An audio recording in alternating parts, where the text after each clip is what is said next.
Hello YouTube, it's me again. Today I'm going to talk about queens. That term is used frequently in the Black American community. I want to start with a definition of a queen. A queen is a widow or wife of a king, a female sovereign. There are other definitions that talk about alternative uses for the term queen, but those are the two primary definitions. To get a handle on what one should expect from a queen, I took a look at history and I looked at two Chinese queens.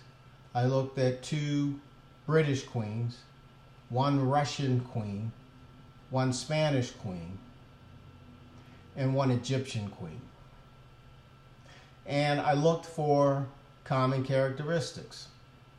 And lucky for me, they all had common characteristics. First characteristic that they had was they all presided over military victories or territorial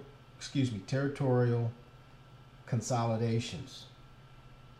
They also contributed to the economic prosperity of their communities by opening trade routes or by initiating building projects that led to wealth expansion in their kingdoms. They also contributed positively to culture, to literature, to music, to poetry, and other arts of their time. The other thing that they shared was they all had very powerful male noble classes. What I'm saying is that they did not rule by dictatorial decree. They were generally figureheads. They had real power because they were very strong figureheads. They were able to get the people, as well as some of the nobility, to believe in their power. But the real source of their power is that they all had powerful men who were willing to wait in the wings, provided that the queen was willing to do their bidding. And these queens were willing to do their bidding.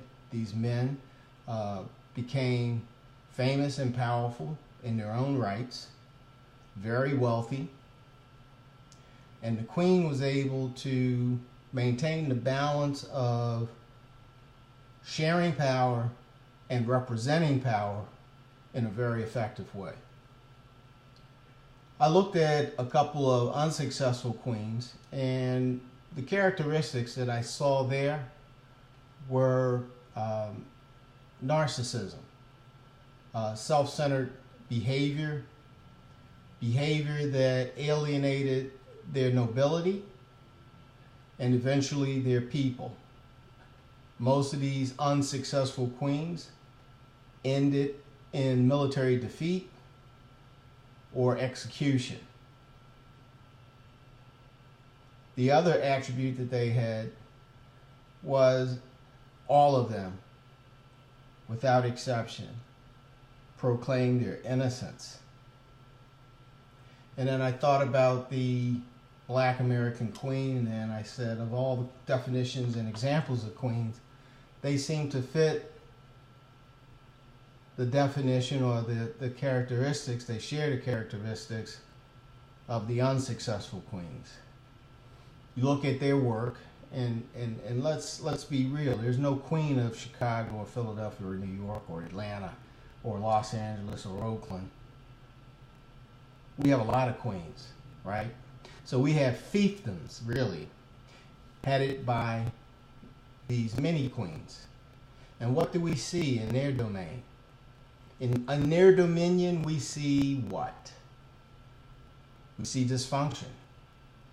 We see males that are unruly and behave in a chaotic manner. This is also one of the attributes of these failed queens. before their empires crumbled, their empires have tremendous chaos.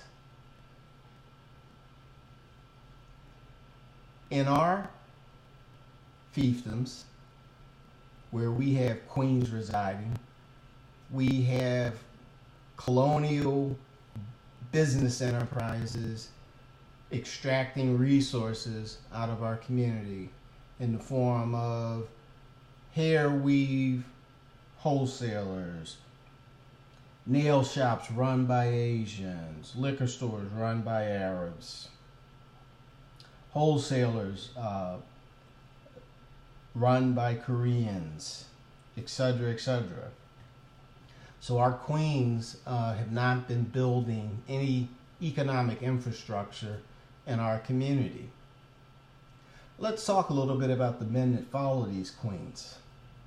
In the successful empires, kingdoms, men were trusted advisors. The men were the nobility. And to say that they followed this queen is somewhat disingenuous. They led this queen. They told the queen what the priorities should be. They got her buy-in, but they were setting the tone. There was a constant, consistent pressure being placed on these queens by the noblemen of her country, of her domain. And she responded to it. She didn't have a hissy fit.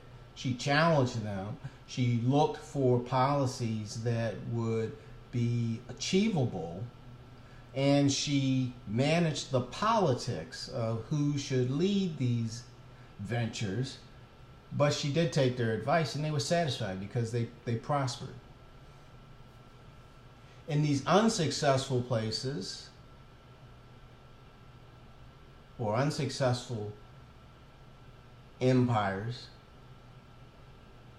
the men were subservient. They were slavish. And guess what happened to them? When the queen was overthrown and executed, so were they. See, in these empires where narcissistic women ruled,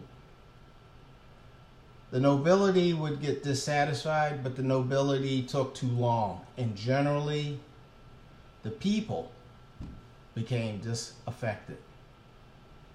And the wrath was much deeper and much bloodier than when nobility managed the queen without having her bad decisions affect the people.